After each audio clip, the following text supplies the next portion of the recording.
Ladies and gentlemen, dear friends, new friends, welcome first of all to those who've come a long way to this conference, this Parliament of Religions.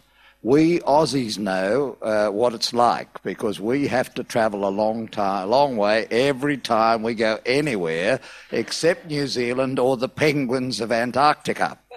So it's very nice to welcome so many people to Melbourne, Australia.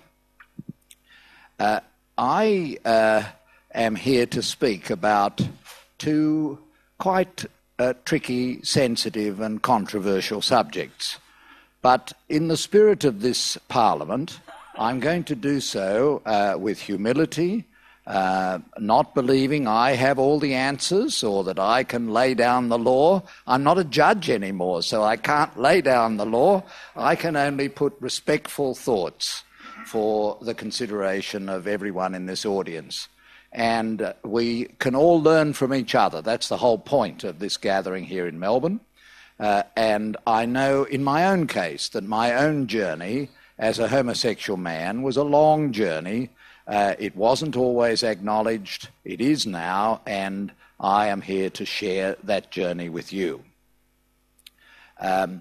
I want to start really with three stories, because that is the way through parables that we learn in our religions. I was brought up in the Anglican denomination of the Christian Church. I'm very proud to be an Anglican. I've always thought the Anglican Church is a church which from its very origins had to have a compromise. I mean, there were the Protestant members and the Catholic members, and they had to sort of all live together in the one house. And that was pretty hard after all the bloody revolutions and murders that had gone before. The Protestants burning the Catholics and the Catholics burning the Protestants. So that is my background. I have lived in love and with great gratitude with my partner, Johan, who is from the Netherlands, for 40 years and 6 months. Johan... Well, before you applaud too much, Johan is really against all this, and he told me, why are you going down there? Why are you worried about what those old men, and they were all men, wrote in so many years ago wearing their turbans? Why do you take any notice of this? Leave them. They'll be happier, you'll be happier. But because I was brought up in a loving religion, and I believe essentially all religions are founded on love, and all the great world religions have the common golden rule. It's in every one of them. Hinduism, Christianity, Judaism, Islam, they all teach us to love God and to love one another. And that's the essence of it. And I believe that my religion is a very comfortable space. And so I'm not taking my partner's advice on this, and I'm down here and very happy to be in your company. Now, the three stories start with a story that isn't related, first of all, to apostasy or homosexuality. But it's a story very, very important for our time. It is the great puzzle of how such a civilized people as the German people fell under the spell of Adolf Hitler and that murderous bunch of gangsters who led them into such cruelty and killing people because of their religious and cultural background. They not only killed many Jews, millions of Jews, but they killed others because of their religious belief, including Jehovah's Witnesses and other people who just didn't fit into their stereotype of what it was to be a Nazi. And when I was in hospital for a short time, I was really puzzling over how this could have happened in the culture and tradition of Goethe and of Beethoven and all the great spiritual people. And I read a wonderful book which suggested that the absolute bedrock of the Nazi policy was that for centuries Christian churches had preached nasty things about the Jews. And in the liturgy of the Roman Catholic Church, you will remember there was at Easter every year a prayer for the perfidious Jews. Perfidious Jews, that the perfidious Jews would embrace Jesus, who had been a Jew, and turn their backs on the rejection of their personal saviour. And the book made this point, that the foundation for the church's teachings, and it wasn't just the Catholic Church, it was also the Protestant churches in Germany, the foundation was a passage in St. Matthew's Gospel. And this is the passage which was the foundation for the Christian view that the Jews were perfidious. It's in chapter 27, verse 25. And you remember the dramatic scene where Pilate is offering to the Jews Barabbas, and the multitude say, no, you must kill Jesus, crucify him, because he has claimed to be the king of the Jews, and that is a deeply offensive thing to us. It is deserving of death. That's St. Matthew's Gospel. It's in much more detail there. And then they come to this passage, which is but 6 or 7 words, upon which hung a tremendous wrong to millions of people. Then answered all the people and said, when Pilate said, I'm not going to do this, I wash my hands, I am innocent of the blood of this just person, see ye to it. Then answered all the people and said, his blood be on us and on our children. His blood be on us and on our children. And that was the foundation of believing that the Jews, from generation to generation, were the deicides who had killed the Son of God. His blood be on us and on our children. And 35 years as a judge has taught me a few things, a few tricks. And the most important thing judges do is to read the constitution of their nation, and to read the Acts of Parliament, and to read the cases and the common law. So you get very used to analysing words. And I give you the benefit, for what it is worth to you, of my experience in that. You cannot take words out of context. You cannot take words in isolation. You have to take the words of a constitution, of a statute, of a case, or especially of holy books that are written in terms of parables and in terms that are often poetic. You have to take them to understand their context and what they really mean. Now, how could it possibly be that in a religion whose central tenets are that we should love one another, how could a little rabble in a tiny, insignificant town in a minor Roman province of Judea on a Friday afternoon, how could that possibly have a consequence for generation after generation of the Jewish people? It is a monstrous interpretation. It is a ridiculous interpretation, especially ridiculous, I think, in the context of the Christian belief, which is a belief of love and reconciliation. It just cannot be. It is a wrong understanding of the text. And so my fundamental submission to this audience is that you have to read biblical texts very carefully. You've got to do a lot of study and, I would think, a lot of prayer, but you've also got to know the context, and you've got to know the context in which the words are expressed, and then you might come upon the instruction that is being given from generation to generation. And so I come to my second story, which is the story relating to homosexuality. Now, there are a number of passages in the Bible, in the Old Testament especially, which relate to the instruction given in the text for on the issue of homosexuality. The main passage that is usually cited is, of course, in Leviticus, the fifth book of the Jewish Bible and the fifth book of the Old Testament of the Christian Bible, and a common book for the religions of Abraham, and including Islam.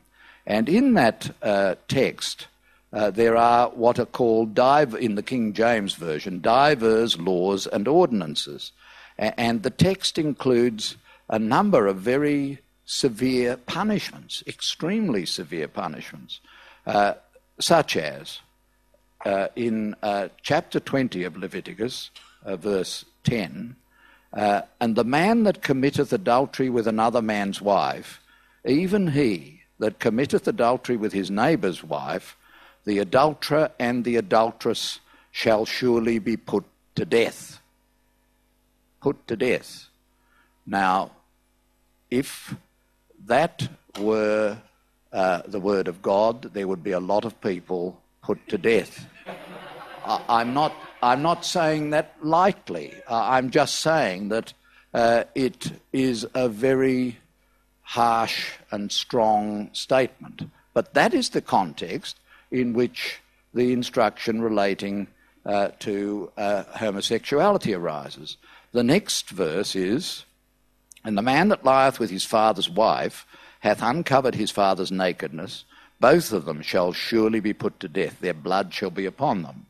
And if the man lie with his daughter-in-law, both of them shall surely be put to death, they have wrought confusion, their blood shall be upon them. And if the man also lie with mankind, as he lieth with a woman, both of them have committed an abomination, they shall surely be put to death, their blood shall be upon them. Notice that word, they have committed an abomination. Now, I'm old enough, at 70, as a young lawyer, to have sat in Law 1 when we were instructed in the criminal law of New South Wales, the Crimes Act 1900, New South Wales. And like all the British colonies, we had a provision which reflected this passage in Leviticus. And the provision talked of the abominable crime and unnatural offences. It was the abominable crime. Blackstone, the great English writer of the 18th century, said it was the crime that must not be spoken of amongst decent people. And because it was abominable, because it was unnatural, because it could not be spoken of, it could not easily be challenged. And that rule led to a great silence falling on the land. And I know that silence because when I heard that passage read to us by Mr. Triet QC, teaching Law 1, their criminal law, I shrank in myself and I thought, I hope no one here knows. I hope no one here can guess. I hope I have been sufficiently straight acting that no one will know that I am an abomination. Now, I have to tell you, as loving people, and you wouldn't be here if you weren't, that is a very cruel thing to do to a young person. And they didn't know that when these passages were written and when the rules were laid down. There used to be many, many centuries ago criminal laws against adulterers, and a few British colonies had such laws, but not many. And when I hear so many religious people calling for the punishment and really nastiness and silence from homosexual people, I often think that this is really a continuation of a great cruelty, but now done with knowledge. It is no longer in ignorance. It is no longer without scientific information. And in my lifetime, just about the time, a little bit before Mr. Triet was teaching me the Crimes Act 1900, I began to read in the newspapers of the work of Dr. Kinsey, Alfred Kinsey, in the United States. Now, he worked in what must be the most unlikely place to be doing his research, in Bloomington, Indiana, in a Midwest state of the United States. And it's one of those wonderful stories that shows the really good side of America, because It was the McCarthyist time. They tried to stop his research. They threatened to cut off the money to the university if he went on with it. And a wonderful president of the university named Herman Wells, he said, if Dr. Kinsey's research is a proper matter of scholarly inquiry, it will be done at Indiana University, USA. And it was. And Kinsey's research has been criticised because his sampling techniques weren't as advanced as our sampling techniques are now. But it was pretty good. He was a bee expert. It seems weird, but this man was the world expert on gall wasps. He investigated gall wasps. He was a taxonomist. He loved classifying everything, and he turned his attention midlife from gall wasps to human beings. And he started analysing thousands and thousands of people, and it revealed that a significant number of God's children have an exclusive orientation to their own sex, and a much greater number have occasional, sometimes situational, sometimes adventitious encounters with their own sex. It's, as Kinsey taught, not binary, you're gay, you're straight, but it's a sort of spectrum. Most people are at one end of the spectrum and are very straight. I happen to be at the other end of the spectrum and I'm very gay. And in between the very gay and the very straight, there are lots of people who are sort of a little bit of each at certain stages in their life. And when I read about Dr. Kinsey's research, I thought, gee, that's interesting, because the only thing I ever heard about homosexuals was what Mr. Triet was teaching me in my classroom, and the reports in the front page of the evening newspapers we used to have in Sydney then. They're a bit like the Melbourne Herald Sun, full of gore and upset and anger, and they were always full of stories about rather distinguished people visiting Australia who were arrested for importuning same-sex. Claudio Arrau, one of the greatest pianists of his age from Chile, was arrested at a railway station just under the Sydney Town Hall when he was about to go and perform a concert. And that was the way of those times, and it was humiliating, and it was designed to humiliate and stamp people into the silence that should not be spoken amongst decent people. But you see, there's a certain thing about ideas. Once research starts to get done, it stimulates further research, and Evelyn Hooker followed up Kinsey's research with much better sampling techniques and basically found the same thing. And then biologists started to research the genetics of same-sex relationships and same-sex orientation, and found that, and this is a repeated phenomenon, that amongst identical twins, if one identifies as gay, 57% of the sibling will identify as gay. Now, that means it's not totally genetic. If it was totally genetic, you'd have something like 98% or something like that. But it's very genetic. And it means that genetics explains quite a significant proportion of people who identify as homosexual. And once that is true, then my next submission to you is that it cannot be that God would create or nature would create people who are by nature genetically predisposed to their own sex, just as animal studies have shown similar patterns in other animals, non-human animals. That would not be part of the great design. Indeed, that's a rather reassuring thing for a person like me. Most gay people worry when they discover their identity, because they know that means they're cut off from a lot of things in life, including having children. But if it is genetic, or mainly or partly genetic, it means that it's part of a great design.